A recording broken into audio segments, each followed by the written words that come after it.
You're listening to Edge Radio TV. The views and opinions expressed in this program are that of the hosts or guests, and not the Edge Radio Network or its advertisers or affiliates.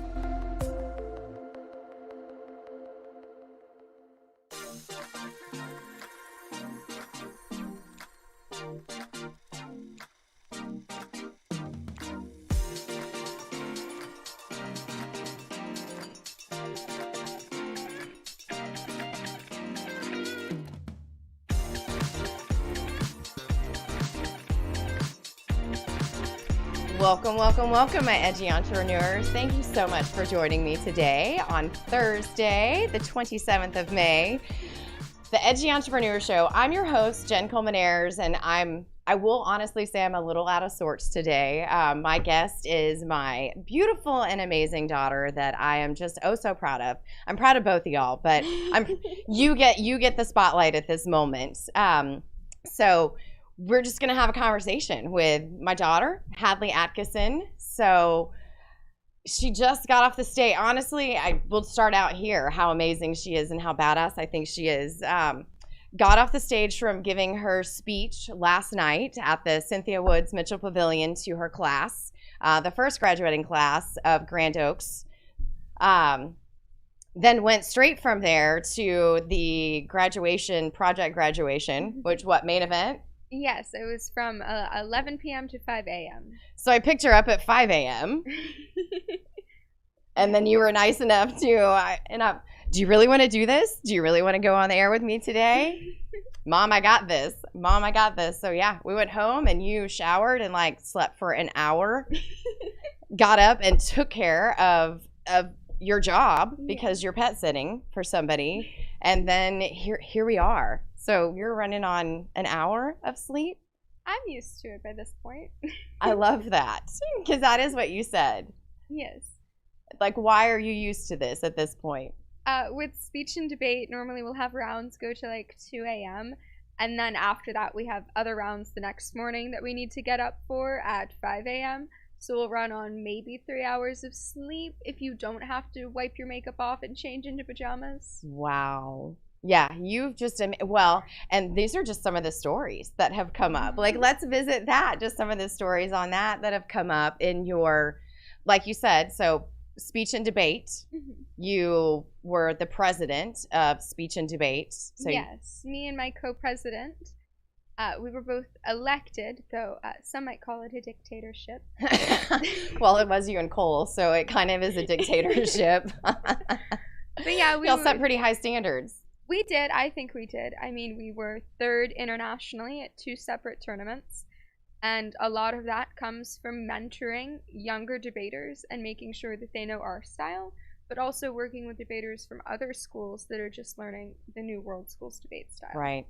So spreading that knowledge, not just taking it to be third in anything, but taking that knowledge and really seeding it back into the community. Yeah, I mean, we want to leave a program behind that's going to be able to keep up with the changing competitive field in a way that's going to make sure that Grand Oaks continues to be a threat on the international circuit.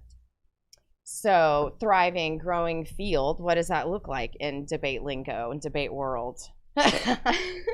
Currently, World Schools Debate is our newest format. It was just a qualifying event for state and NSDA, National Speech and Debate Association, 3 years ago, with which our Grand Oaks High School was one of the first ever teams to qualify in our district for World Schools Debate. Go, Coach Langston. She's an amazing coach, but she definitely preaches about teaching it to the younger students so that you're not just creating a good program, but you're also creating people who can go up against you so that you have someone to practice against and become better, because when everyone's on an equal playing field, you're all equally challenged and equally growing. Man, that's a beautiful platform to foster creativity and to grow a team, really. What is your favorite? Okay, so let's talk nights. Since you were up all night last night, what is your favorite? I mean, I have some stories that I'm like, holy cow, you just amaze me at your resilience and your ability to take whatever you take whatever you learn, whether it's a good round or a bad round, critique yourself, listen to your peers, listen to what they say in the notes, and then just do it better. So tell us some of those stories. Like, what were some of those tournaments that are going to stand out in your, middle school and high school career of debate, if you will?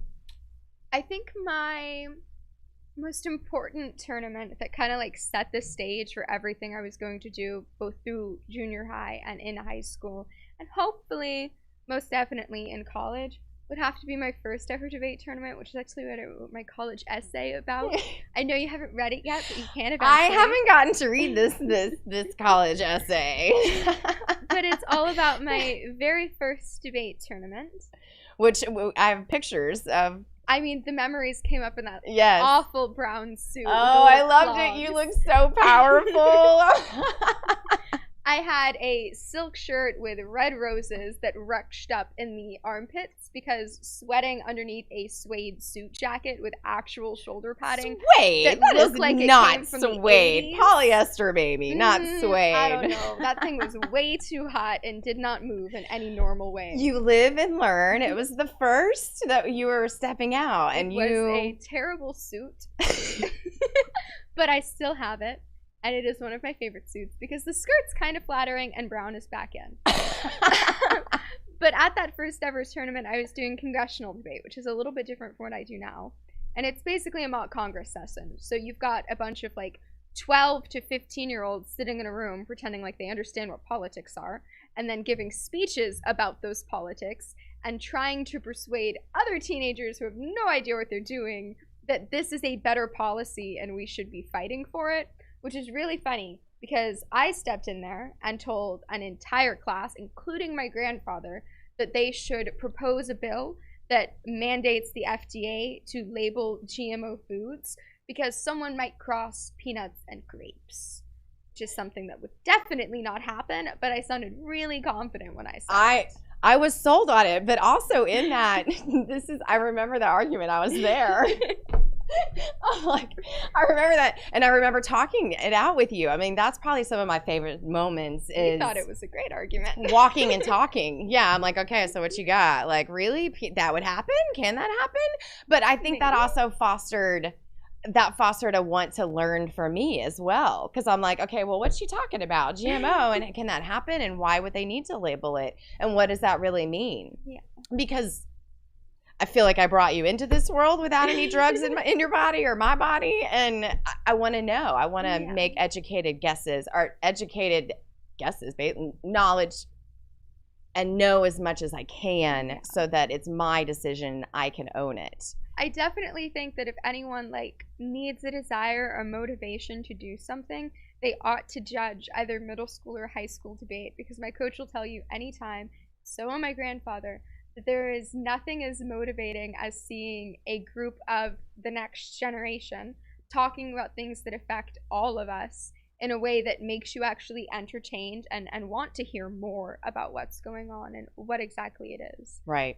Like, I had people ask me about what the United Nations Law of the Sea was, and I'm not very knowledgeable on it, but we had an entire year of rounds focused entirely on that, where judges who didn't even realize that that was an issue or up for debate in the global ideals, were actually interested and informed about it, to the point that some of them actually went and looked more of it up after round and spoke to us about it.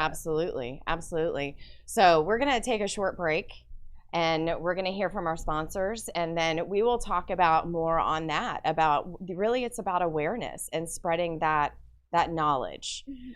So my edgy entrepreneurs, thank you so much for hanging in here with us today. I promise, it's round one. I made it through round one without any tears. We'll see how long that lasts. We'll be right back. You're watching the Edgy Entrepreneur Show. I'm your host, Jen Colmenares, and we're talking with Hadley Atkinson, my beautiful daughter, on Edge Radio TV. We'll be right back.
Aren't you tired of not getting what you want in bed?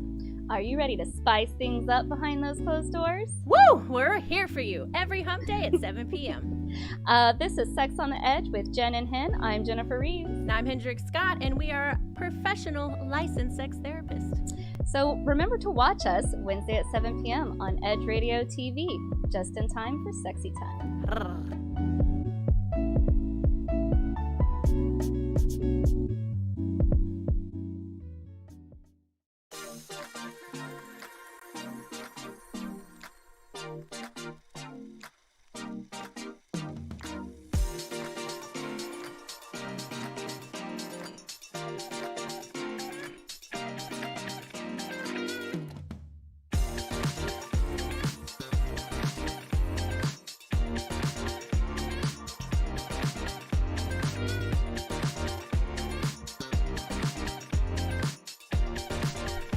Welcome back, my Edgy Entrepreneurs. Thank you so much for joining us today on the Edgy Entrepreneur Show. I'm your host, Jen Coleman-Ayers.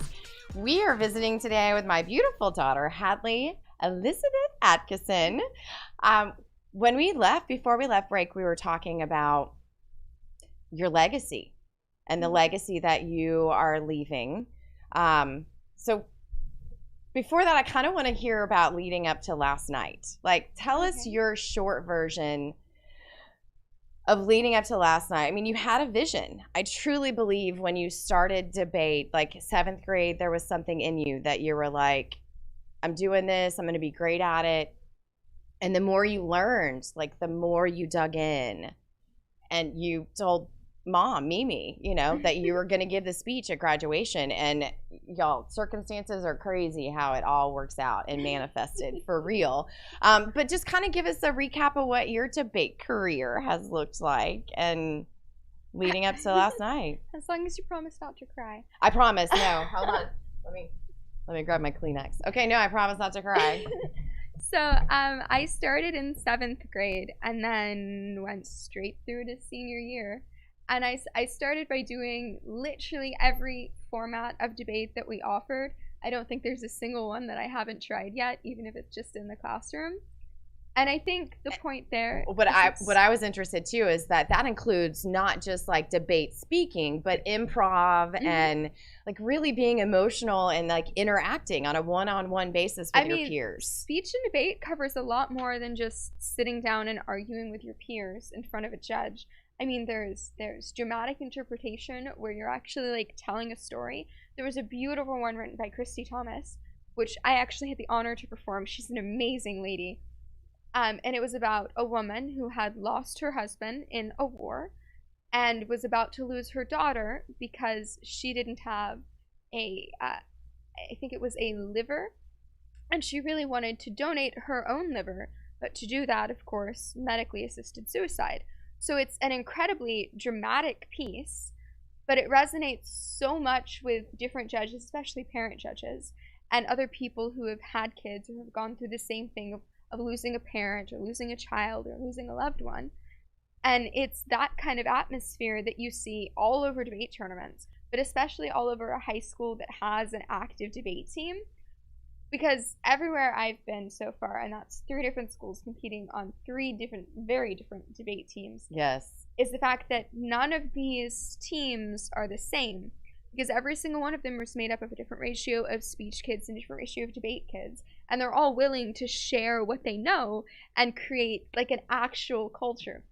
And we had a bonfire our junior year just so that everyone could get together without the actual competition pressure. And everything bust out was like a massive dance party. We had macaroni and cheese together. It was a great time to actually talk to the people behind the cases and understand what they know. We had project graduation last night, and one of my dear friends, Esperanza, who's on our debate team, is incredible when it comes to pop culture, which is something you never would have known from an actual debate round.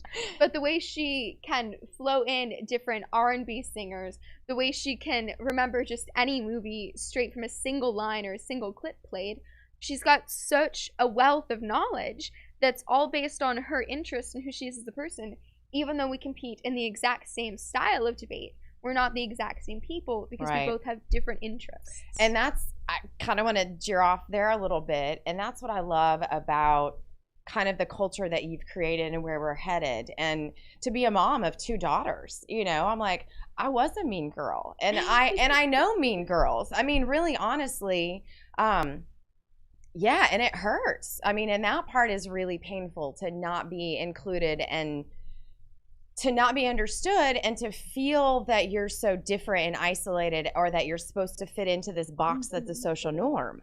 So I love that you're able to bridge that, like, and realize that, like, you have magical abilities in this area because your brain works that way and my brain doesn't. So let's collaborate and raise the tide for everybody.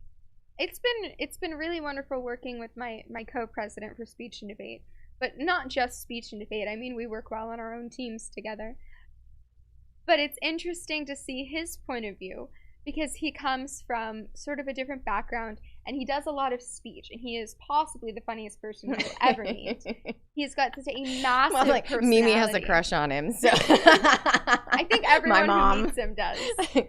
Because he's such a bubbly and enthusiastic personality that people feel comfortable talking to him. And that obviously comes out in the debate round. He was telling a story at our last debate awards about the very first speech he ever gave when our coach told him it's supposed to be conversational. So he gets up on stage and starts telling them about Nicki Minaj and about Cardi B and about the music he's been watching, while just adding in little bits of what we're actually supposed to be debating about, because he wanted to have a conversation with the judge and actually talk to people. And it's so interesting to see people like him compared to people like me, who are a little bit more awkward when it comes to debating, and I tend to be more formal. But with us on a team, we balance out in a way that makes us possibly the sassiest team that we have currently on roster. Well, I mean, you are nationally ranked and internationally ranked. So, yeah, I don't know how many high schools can say that, honestly. But y'all are a super team. I mean, and the power comes in the team that you've created. And it's not just you and Cole. Like, I watched you love on your team. You're not supposed to cry. Nope, not doing it. But yeah, you're an amazing leader from the inside. Well, I try to be. I want to make sure my team knows me, and they'll tell you at any tournament that I'm the mean one when it comes to our presidents. Because I'm not going to accept them sitting down and refusing to work and not doing the most that they can. Because I know that every single one of them has a vision, has a dream, has something that they want to share and get out there. And the only way they're going to be able to articulate it and achieve it is if they're actually going to work hard, dedicate themselves to it, and challenge themselves to continue to grow. I had so many of my beautiful underclassmen, girls that I helped coach and put together on their own team this year, and then they qualified for state. I was so proud of them. I had them come up to me afterwards, and they said that I was an inspiration to them, and I'm like, I'm not your inspiration. Your inspiration is the fact that you actually got up there and saw what you're capable of and were willing to learn. That's what's driving you. It's not a person, it's your own motivation. Right. And it's great to have somebody that sets that standard so high. I mean, it really is. You're a role model, and that's where the thanks comes in. I mean, I thank you all the time. I mean, you and I have conversations, and I'm like, man, I never looked at it that way. Or like today, I'm like, you guys, I'm not kidding. Like, I pick her up at 5:00, and she's just like glazed over, and I'm like, baby, we don't have to do this. Like, baby, we don't have to do this. And this badass looks at her phone, and she's like, no, if we don't do it today, then it'll be next Thursday. No, I'm not wasting that energy. Let's just do it now. And that is so true.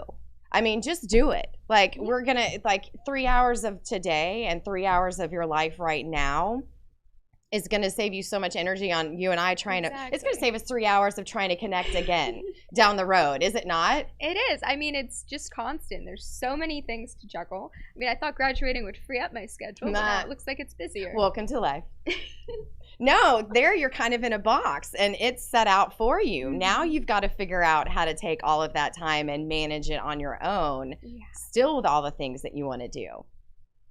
It's definitely a challenge. I mean, I'm hoping that I can figure it out before college so that I have the opportunity to lead new people and to help them find out what they want to do and actually become a productive member of a college society. Oh, absolutely. Absolutely. I think you're going to take what you've done here and just expand on it because you have a team behind you. I mean, that's really the beauty in it. It's not like you're leaving high school. Like, you're just like, okay, look, guys, like, go fight, win. We did a great job. Now let's go sprinkle these seeds.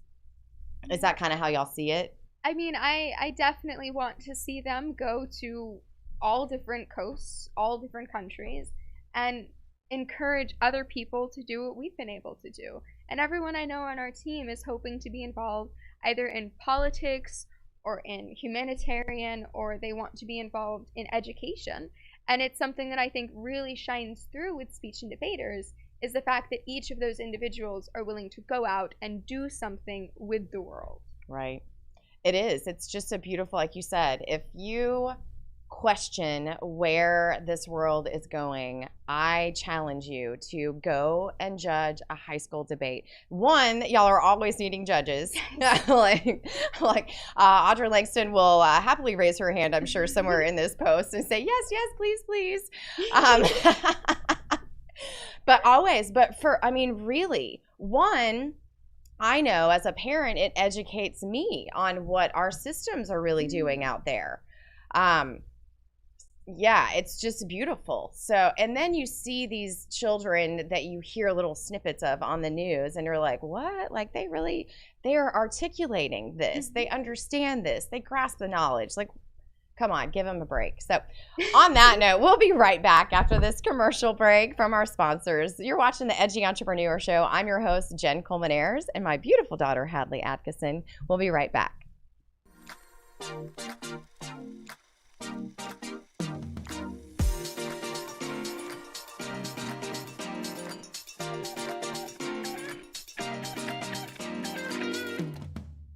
We work our whole lives to support our families. With one accident or illness, it can all be gone in an instant. Now there's a smart, affordable way to protect your family. Go to findhealthbenefits.com and discover low-cost life insurance for as little as $2 per month. Add to that a tax-deferred annuity that can help you protect your assets and grow your money for retirement. Learn more. Go to findhealthbenefits.com or call 877-235-6094. A critical illness can strike without warning and wipe out your life savings. In fact, it's the #1 reason for bankruptcy. Find Health Benefits offers an affordable solution. Get up to $50,000 if you get cancer, stroke, or a heart attack, giving you the peace of mind to focus on getting better while the plan helps you to pay your bills and medical expenses. Learn more. Go to findhealthbenefits.com or call 877-235-6094. 66% of seniors spend more time shopping for cable TV than Medicare plans. Most say because it's just too confusing. Laws change every year. The wrong plan could cost you thousands and prevent you from seeing the doctors you want. Introducing findhealthbenefits.com. Save time, save money, see specialists without referrals. Go to findhealthbenefits.com or call 877-235-6094 for this informative brochure. Society is on the edge. Let's bring them back. Edge Radio, because truth still matters. Edge Radio TV is holding auditions for new show hosts.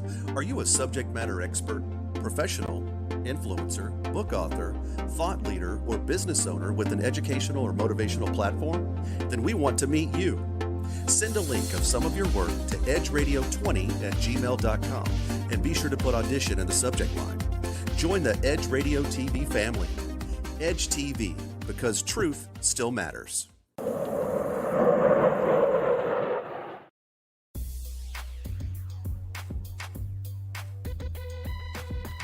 Natural Nation Network is really about taking control of your health physically, spiritually, emotionally, even intellectually, because there's so much out there in misinformation. There's a lot of people now that are suffering from all sorts of diseases that they really wouldn't have to suffer for if they had better information. And that's what we're here to do. Provide information that can save lives. The mind and the body are totally connected. Health can be really serious, and sometimes we just have to lighten it up a little bit while we're still providing substantive information. And my sort of mantra on the salsa dance floor is kind of similar. I tell somebody, if you make a mistake twice, it becomes a move. Okay? Tune into Natural Nation every Tuesday at 11 a.m.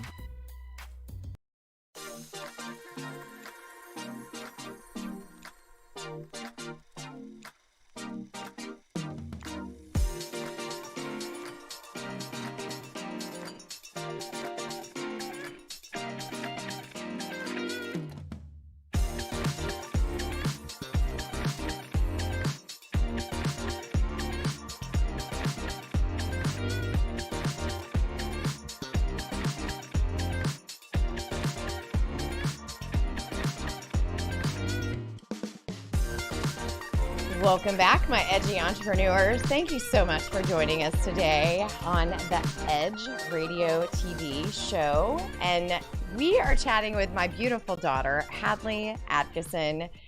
Man, just about your journey through, I would say, your career as debate, or even just your middle school and your high school career. And then as you shift and you pivot into your new career, which is going to be college, is basically how we'll look at it. And what are you doing to prepare yourself in that avenue? Kind of what are you doing to prepare yourself? I haven't really thought about college too much. I mean, I've applied, committed, and then done my housing applications.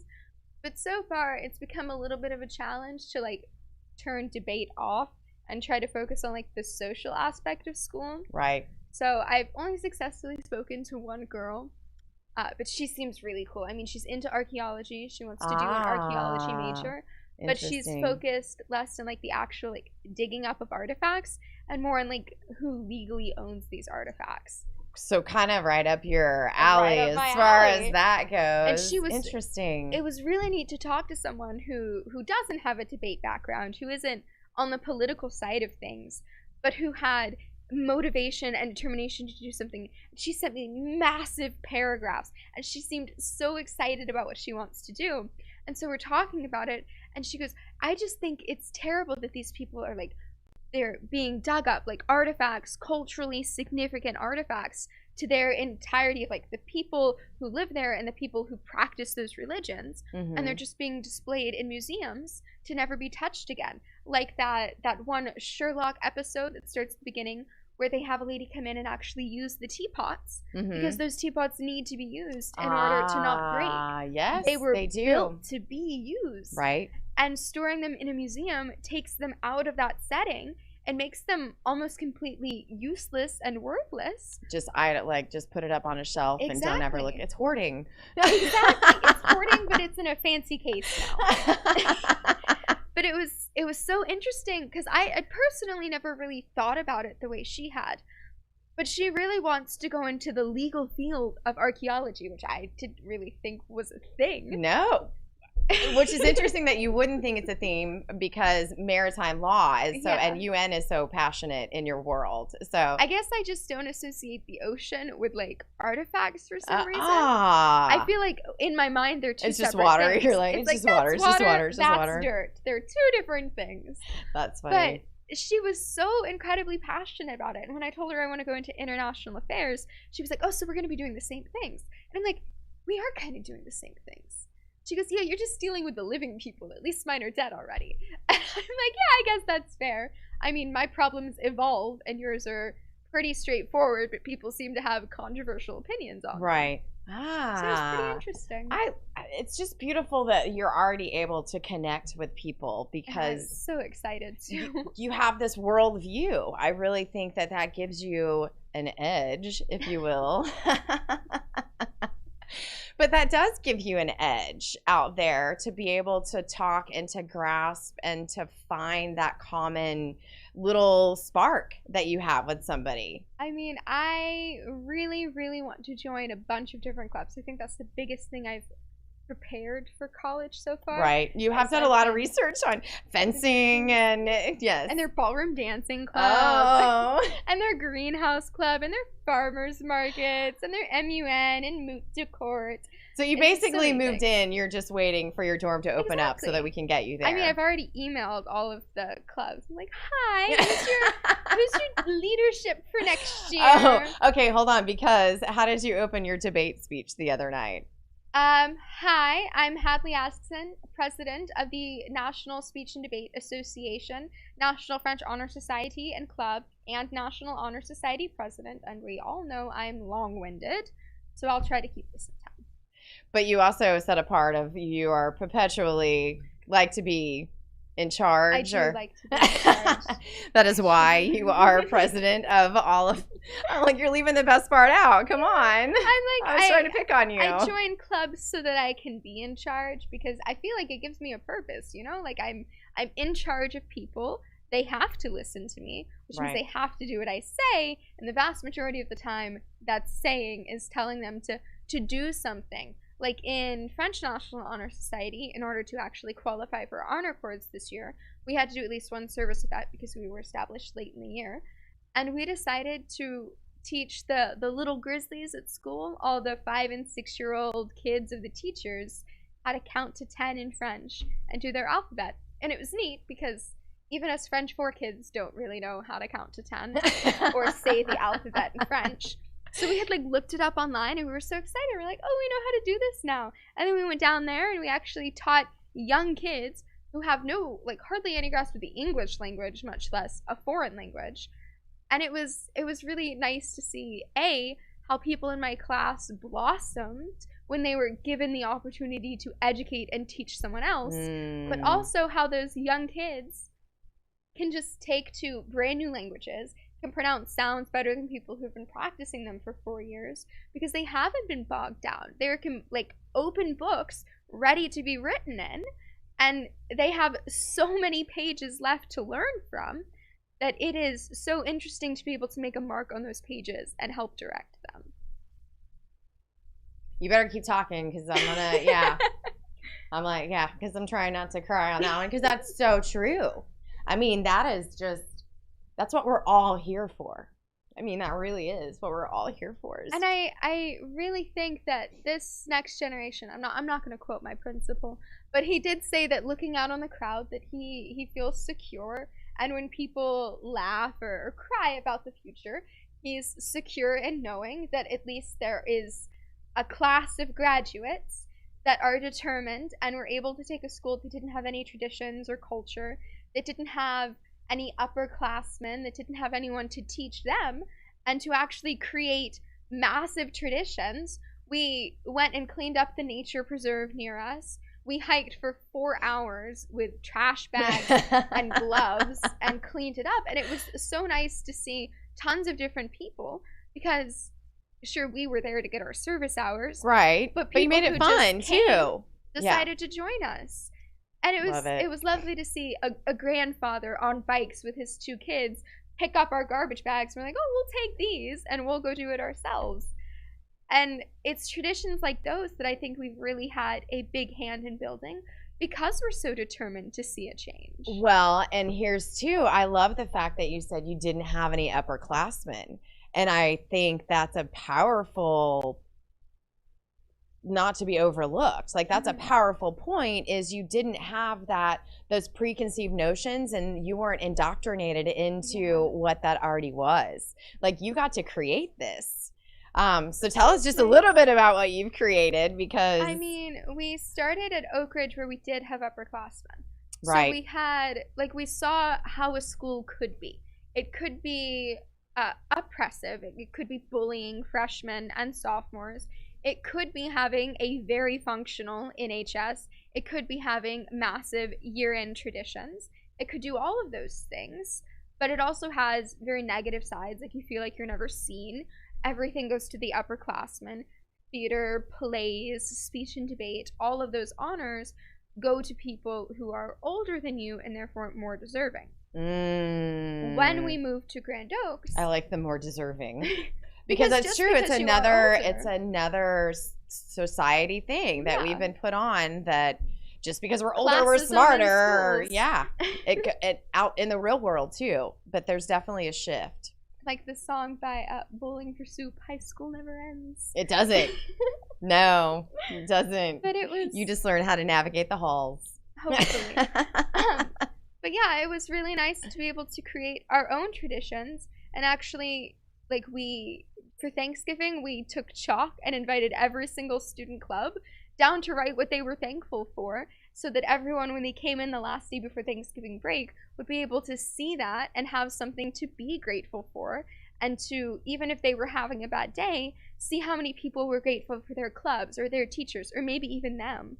And that was something that I think was really amazing, because you had so many different people get together and so many different people talking about so many different things and from so many different clubs, backgrounds, orientations, ideas, and desires. Was awesome to spend 3 hours together just talking and hanging out. And doing something. Like doing something in service for the greater good. Because you're all here doing this for student body. Mm-hmm. So as they walk in, you're lifting their spirits and sending them off with love and gratitude to have an amazing day, an amazing holiday with their families.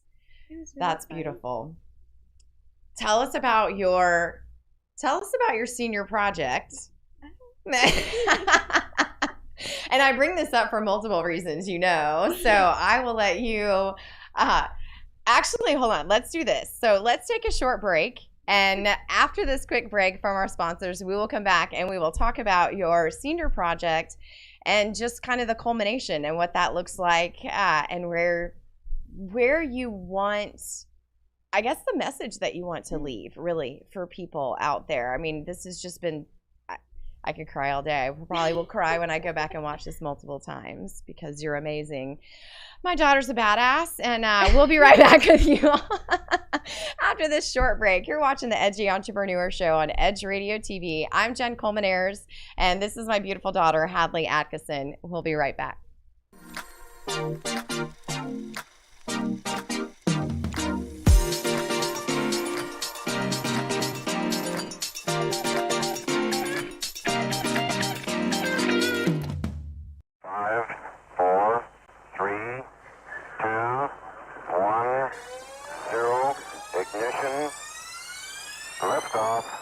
Don't push me because I'm close to the edge. I'm trying not to lose my head. Hey, this is the Talk About Unity show where I bring the talk.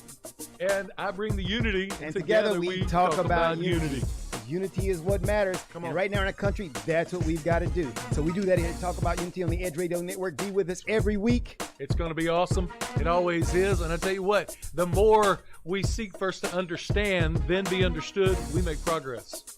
And we like to do that. And that's why everybody's on the brink. We love what we do at Edge Radio, because everybody's on the edge. We bring them back from the edge, and we bring the unity. So we're just glad. Edge Radio Network, every Tuesday morning, 10 a.m. Talk About Unity, because here at Edge Radio Network, truth still matters.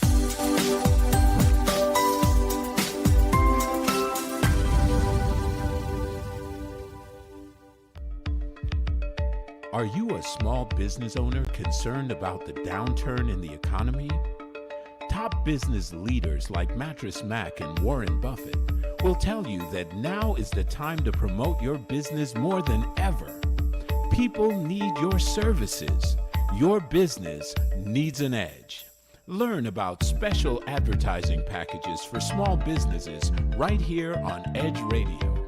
Find out more, give us a call at 281-744-0446. That's 281-744-0446. Edge, because truth still matters.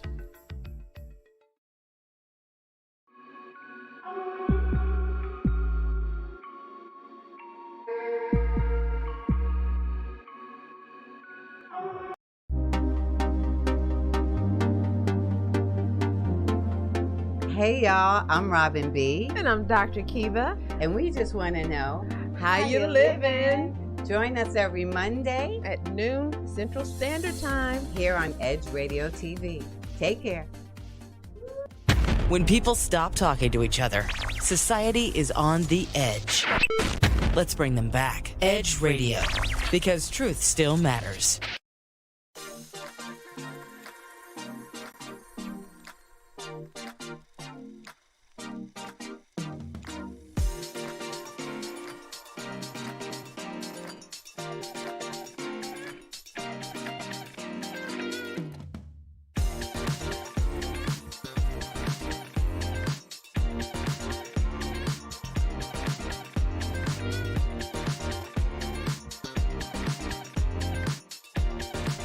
Welcome back, my Edgy Entrepreneurs. Thank you so much for joining us today on the Edgy Entrepreneur Show. I'm your host, Jen Coleman-Ayers, and this is my beautiful daughter, Hadley Atkinson, joining me today as she just gave the commencement speech at the Cynthia Woods Pavilion last night. And man, the legacy that y'all built at Grand Oaks is really just something special. We talked about the fact, too, that you didn't have any upperclassmen. Mm-hmm. You didn't have any upperclassmen, so you really, it was up to you, to y'all, to somebody to step up and take leadership. You own that. And I love the traditions, and I love that you saw that this needed to be a community, not just a school, mm-hmm. that it really is deeper than that. We have this thing called a growl at school, grizzly growl. It's talking about ways we can make ourselves productive members of society. And I think going into school, we kind of thought that was nerdy and a little bit geeky and embarrassing. But I think throughout the past 3 years, we've kind of grown to embody that. And that's what a lot of our traditions stand on. It's growth mindset, respect, ownership, work ethic, and leadership. I don't know if you heard it in my speech last night, but I worked it in on my end challenge because I thought the administration would really like the shout out. Go ahead, go ahead and share it for us. So I challenge you, Grand Oaks Grizzlies, on your journey to becoming a neurosurgeon, a realtor, while serving this country or starting your career, in your intro to econ classes or your student association clubs. I challenge you to embody the culture we have created. Grow in your studies. Stand as a model of respect. Take ownership of your future. Let your work ethic shine through. And remember to always lead with pride. Which I think is something very sweet, but all of those things have slowly come to play a part in each of our traditions that we've created. We started with, I think, respect, and it was our first year here. Student council wasn't super established, and we didn't know how the administration was going to respond to us. So we started really something simple that has since grown from that, and it was writing nice notes on sticky notes and sticking them on all of the mirrors in the bathrooms. I love that. So that when people walked in after a bad day, or they just were going to wash their hands or get a bottle of water, they would see something nice that would help to brighten their day. And I think that's what really started to define how we were going to grow, not only as a school and a student body, but as a culture, because there were only 2 classes. We had freshmen and sophomores. Yeah, and tons of empty space and Mm-hmm. empty rooms, and it was it's big and intimidating to be in a high school in general, but then to have the space that you can be isolated and be I don't need to know those people. And we did our graduation last night of 530 people, the smallest graduating class in our district. Absolutely. And I still didn't know 75% of the people. Yeah. Because our school is just so big. I mean, we're at almost the fullest capacity we'll get to right now with this next incoming class, each about 1,000 students, mm-hmm. and we still have classrooms that aren't being touched. Which is, it is nice that you have that room to grow, because I know over capacity, and I love the fact that everything y'all touched has been brand new. Mm-hmm. Y'all have had some amazing opportunities that not all public schools have had the opportunity We for. Definitely do, and I think it's because it's not necessarily that other public schools couldn't take those opportunities, but I think it's the fact that we've shown we're willing to take those and run with them. Yes. That we've been given so many of them. Yes. Like, so for you instance, fostered the trust and built the Exactly. responsibility, taken it on, and then put it into action. And then they trust us. I mean, our first ever debate tournament, we had maybe, a $500 budget, and that's basically the entry fee to one tournament. But we kept doing well, and we're willing to hold fundraisers and finance it ourselves. And the administration responds to that by giving us more of an ability to create like bonfire traditions, by giving our NHS the ability to create our first ever Mr. Grand Oaks pageant, where over $1,000 were raised to go to water.org. Because we wanted to help a charity that we felt like was doing actual good, especially in the pandemic, because they're increasing the ability of like sanitary water, which is necessary to keep people healthy and safe, but also to like clean up and not be infected. Because while we've slowly been able to like emerge from COVID, not have to wear masks or anything anymore, they still haven't had the chance to have vaccines if they want them. But they also still haven't gotten the vast majority of masks. They're still missing a lot of cleaning supplies. A lot of that stuff is still gone because those companies want to sell to like big countries first. So it was really nice to support a program that was going in and building wells and delivering water bottles and actually funding schools so that they would have running water, so that girls can go to school for the first time. And they have so many beautiful success stories. Plus, it was created by Matt Damon. And everyone loves Matt Damon. So. I see it now. You and Matt Damon and Cole. Like, yeah, there's going to be a picture there for sure. His big goal, his big speech was he was here to raise the most money for Matt Damon so that he could seduce him. Okay. So there's, everybody needs a why. And if your why is sometimes a little selfish to get there, as long as you are there to motivate other people, whatever it takes for yourself to show up, right? If you promote good, then it's great. That is too funny. So, final class project. I have to say that I love this on so many levels. And you know exactly what I'm talking about, because I will just let you tell the story. Kind of, yes. So, we're not allowed to do senior pranks because it's considered rude. But the administration always likes to make sure that we know completely what we're doing before we put it in action. So love that. I have a plan. Exactly. I mean, I wrote up an actual business proposal. I had to look up a blueprint and everything. And fill it in. I mocked up my little model of what it was going to look like, and I presented it to them because they present a massive challenge when it comes to getting things approved. And it's good because we get to practice with bureaucracy while we're still in real bureaucracy. Like, how does that really work? Yeah. It was relatively difficult, but I've had this idea since I started sophomore year here. We are Grand Oaks High School, and yet there is not a single oak tree on our property. So my big goal was to get ourselves a grand oak planted in the middle of a very empty courtyard right outside the library. And it's a small sapling, about 5 to 7 feet tall. And the point is that it will grow with our student body.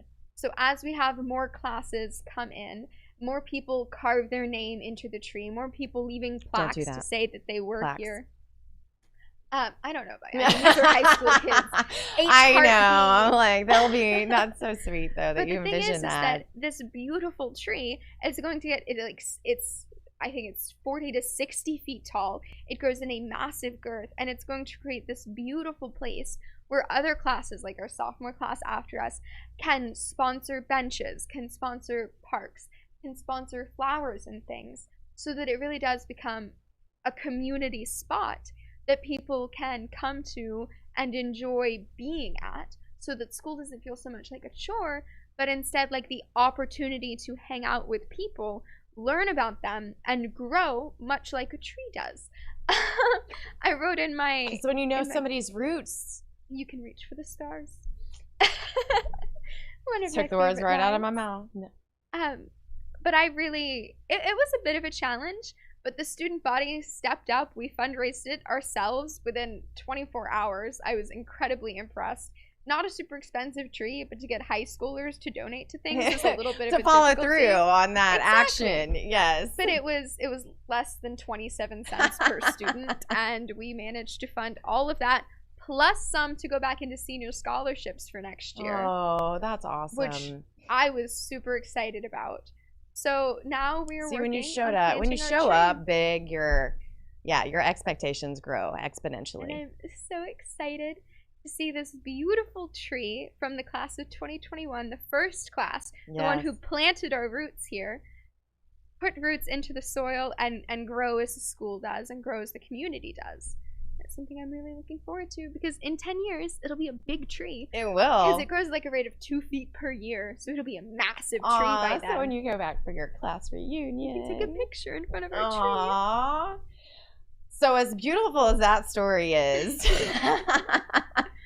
I also want to talk about just how I love your tenacity behind the scenes. Because while all of that is beautiful and you are a force to be reckoned with, I want you to give us a little insight on how you're a force to be reckoned with. I mean, you're very knowledgeable on how to get things done, but not how to bulldoze through them.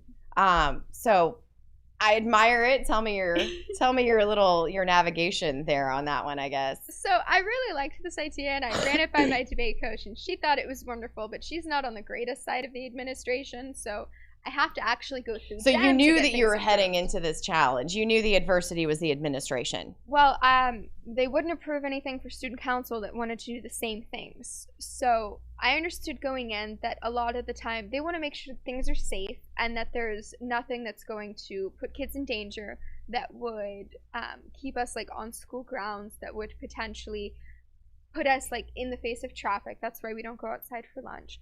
Like things like that. I understand that their top priority is safety.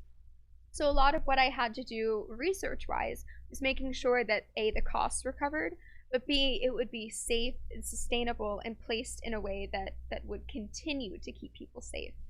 But as soon as I asked our principal, he said no.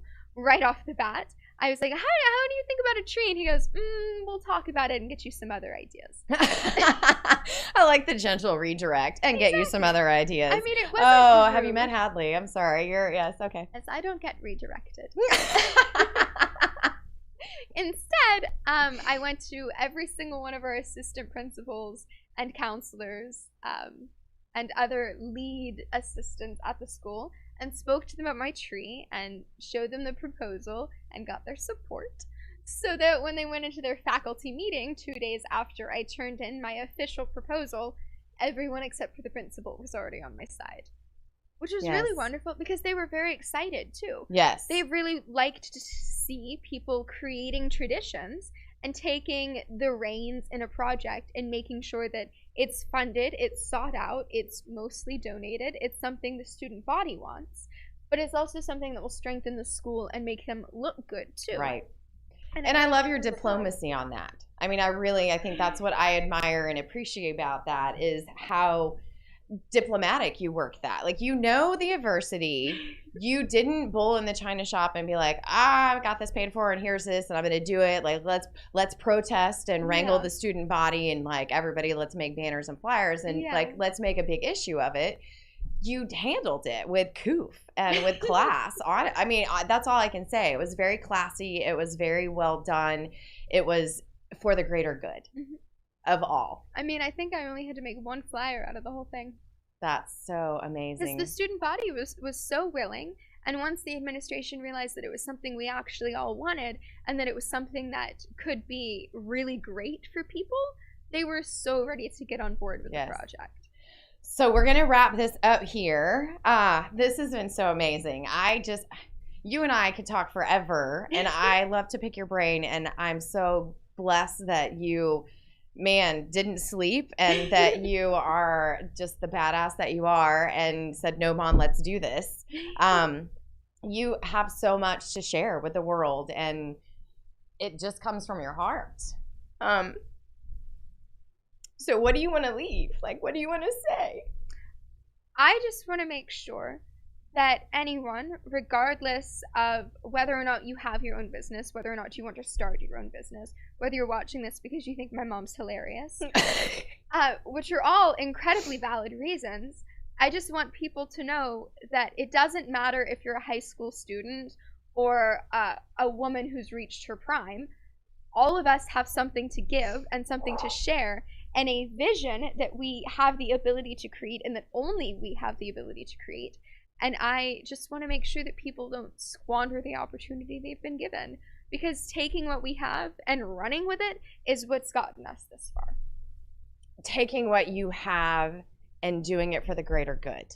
Taking what you have and doing it out of service and out of love is all we can really do. Man. Yeah, I'm excited to see what's going to happen. I'm excited to see where this is going to go. So my Edgy Entrepreneurs, we didn't even get to the fact that you've run a lemonade stand and she's had her own dog walking business. Like, we didn't even get to the Edgy Entrepreneur part, because you can see how I guess ingenuitive you are just in the process in school and that aspect of that political realm. Yeah, good luck. I love you, and you're amazing. I know you're going to do amazing things in this world. And my Edgy Entrepreneurs, seriously, take a play from this girl's playbook. Make a plan. Have a blueprint.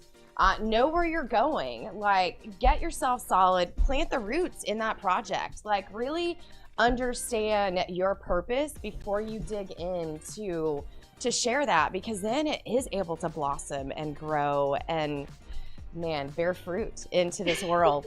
So, thank you so much, my Edgy Entrepreneurs. Thank you so much for hanging out with us on the Edgy Entrepreneur Show. I'm Jen Coleman-Ayers, your host, and my beautiful daughter, Hadley Elizabeth Atkinson. You're watching us on Thursdays, every Thursday on Edge Radio TV. You guys, go out and be the change that this world needs.